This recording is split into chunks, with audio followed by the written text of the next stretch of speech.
Perspective, l'éditorial d'Emmanuel Josse. Bonjour à toutes et à tous. Dans cette chronique, je voudrais partager avec vous quelques réflexions à propos de la question suivante. Comment lutter contre le virus du racisme, en particulier négrophobe, qui infecte encore trop souvent les relations interpersonnelles et sociales, comme l'ont montré une série d'événements récents, dont le meurtre odieux et révoltant de George Floyd.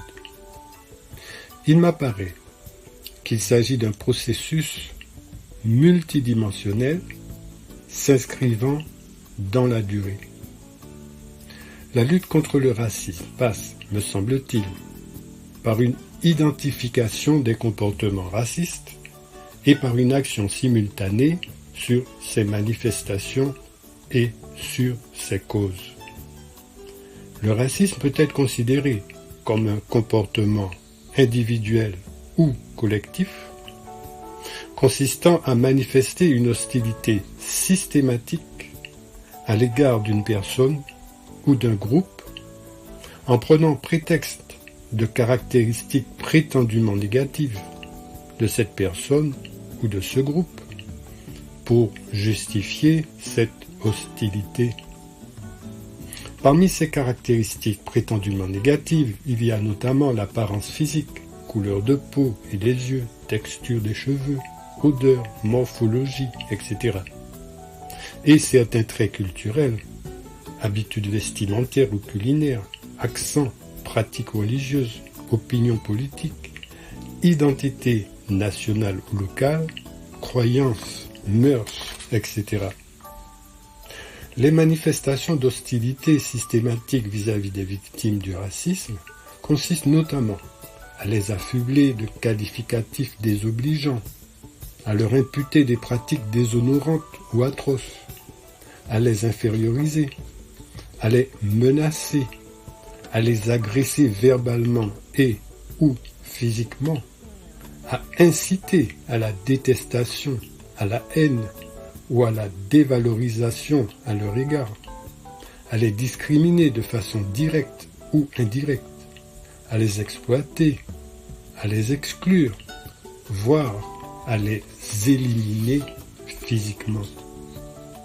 Le premier acteur de l'antiracisme, c'est la victime du racisme. C'est elle qui, face à ces manifestations, opposera son refus d'être infériorisée. C'est elle qui portera plainte en cas de besoin avec le soutien des associations de lutte contre le racisme. D'autres acteurs importants de la lutte contre le racisme, ce sont les autorités publiques, dont on peut attendre une tolérance zéro face aux manifestations racistes. À elles de mettre en place des dispositifs préventifs et répressifs appropriés, effectifs et efficaces. Le racisme se manifeste également à travers le langage utilisé. Il faut donc enlever à certains vocabulaires sa connotation raciste et, compte tenu du fait que certaines expressions ont une portée intrinsèquement raciste, il convient de les bannir. Pour en finir avec le racisme, il faut également agir sur ses causes, qui sont diverses. Elles peuvent être en effet économiques, historiques, psychologiques, voire psychanalytiques, culturelles, philosophiques, religieuses, politiques. Concernant l'histoire de la colonisation, de la traite négrière et de l'esclavage, au cours de laquelle se sont construits les préjugés qui causent encore aujourd'hui tant de souffrances, nous sommes invités à porter un regard honnête, éclairé par la recherche scientifique de la vérité. Sur le plan psychologique et culturel, il s'agit selon moi de promouvoir un changement de regard sur la différence, au regard qui chosifie et infériorise l'autre Il s'agit de substituer un regard admiratif de l'infinie variété des apparences humaines et des expressions culturelles. La promotion à travers l'éducation familiale et scolaire, ainsi qu'à travers les médias, d'une éthique du respect de la dignité de tout être humain, constitue un rempart contre toutes les formes d'atteinte à cette dignité, ce qui est le cas du racisme. C'est au final une éthique de la libération de toutes les formes anciennes ou actuelles d'asservissement qu'il convient de promouvoir. C'est à quoi nous invitent 3 de nos auteurs martiniquais majeurs qui se sont inscrits dans une lutte contre le racisme et dans un processus de valorisation de notre identité singulière, mais poreuse à tous les souffles du monde. Il s'agit d'Aimé Césaire, de Frantz Fanon et d'Édouard Glissant. Pour Aimé Césaire, la négritude a été une forme de révolte, d'abord contre le système mondial de la culture tel qu'il s'était constitué pendant les derniers siècles et qui se caractérise par un certain nombre de préjugés, de présupposés, qui aboutissent à une stricte hiérarchie. Il considère la négritude comme la recherche de notre identité. Mais il précise, je pense à une identité non pas archaïsante, dévoreuse de soi-même, mais dévorante du monde, c'est-à-dire faisant main basse sur tout le présent pour mieux réévaluer le passé et plus encore pour préparer le futur. Il ne s'agit ni d'intégrisme, ni de fondamentalisme, encore moins de puéril nombrilisme. Je vois bien que certains, hantés par le noble idéal de l'universel, répugnent à ce qui peut paraître, sinon comme une prison ou un ghetto, du moins comme une limitation. Pour ma part, je n'ai pas cette conception carcérale de l'identité. Maintenir le cap sur l'identité, je vous en donne l'assurance, ce n'est ni tourner le dos au monde, ni faire sécession au monde, ni bouder l'avenir, ni s'enliser dans une sorte de solipsisme communautaire ou dans le ressentiment.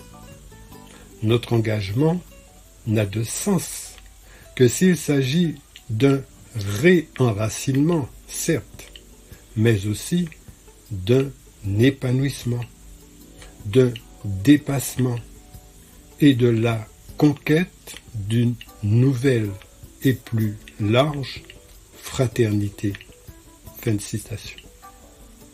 Frantz Fanon, pour sa part, écrivait « Si, à un moment, la question s'est posée pour moi d'être effectivement solidaire d'un passé déterminé, c'est dans la mesure où je me suis engagé envers moi-même et envers mon prochain à combattre de toute mon existence, de toute ma force, pour que plus jamais sur terre il n'y ait sur terre de peuple asservi.